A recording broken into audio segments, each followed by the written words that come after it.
सुप्रभात प्यारे बच्चों। आज हम कक्षा 7 की दूसरी सहायक या पूरक पुस्तक बाल महाभारत के अंतर्गत पहला पाठ महाभारत की कथा।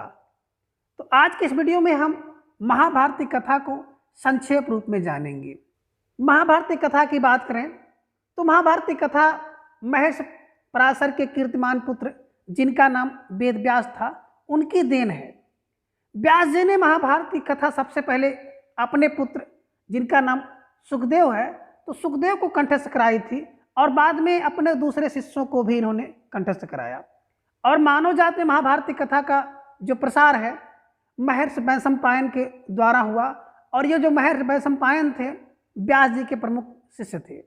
और ऐसा भी माना जाता है कि महाराजा परीक्षित के पुत्र जिनका नाम जन्मेजय था, उन्होंने एक बड़ा यज्ञ किया और इस महायज्ञ में सुप्रसिद्ध पौराणिक सूत जी भी मौजूद थे। तो सूत जी ने समस्त ऋषियों की एक सभा बुलाई और महर्षि शौनक जो हैं इस सभा के अध्यक्ष हुए।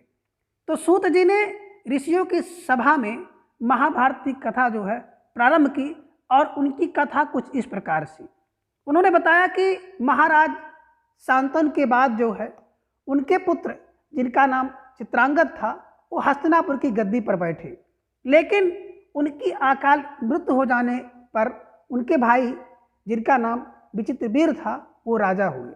और विचित्रवीर के दो पुत्र हुए, धृतराष्ट्र और पांडु। तो बड़े बेटे जिनका नाम धृतराष्ट्र था वो जन्म से ही अंधे थे, इसलिए उस समय की नीति के अनुसार पांडु जो कि छोटे थे उनको गद्दी पर बैठाया गया। इस प्रकार पांडु ने कई वर्षों तक राज किया। और पांडु जी की बात करें तो उनकी दो रानियां थी, पहली रानी थी कुंती और दूसरी माद्री। कुछ समय राज करने के बाद पांडु अपने किसी अपराध के प्रायश्चित के लिए तपस्या करने जंगल में गए और उनकी दोनों रानियां भी उनके साथ ही गईं।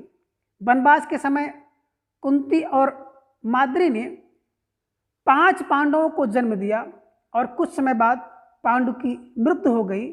तो 5 अनाथ बच्चों का वन के ऋषि मुनियों ने पालन पोषण किया और पढ़ाया लिखाया।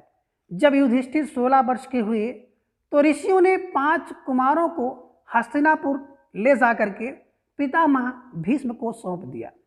5 पांडव बुद्धि से तेज और शरीर से बली थे।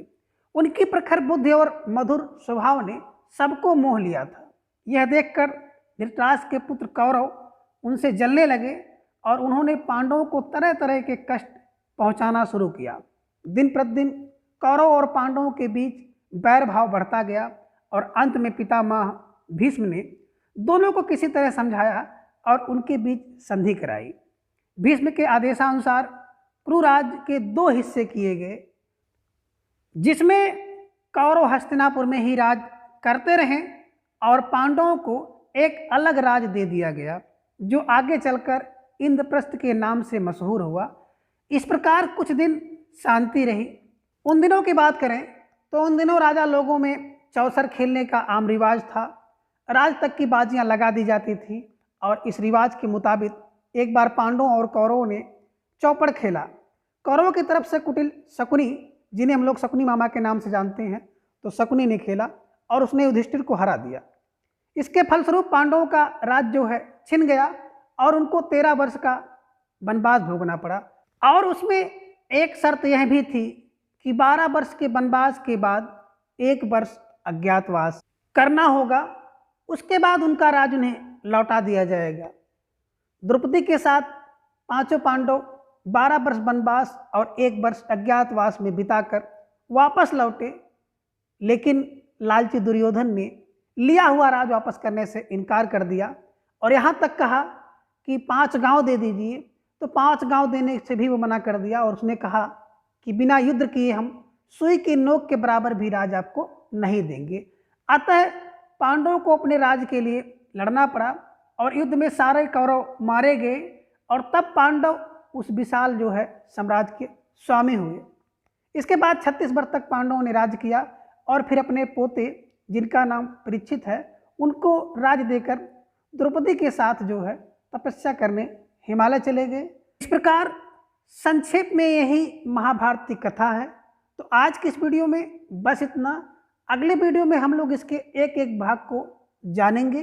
तब तक के लिए धन्यवाद।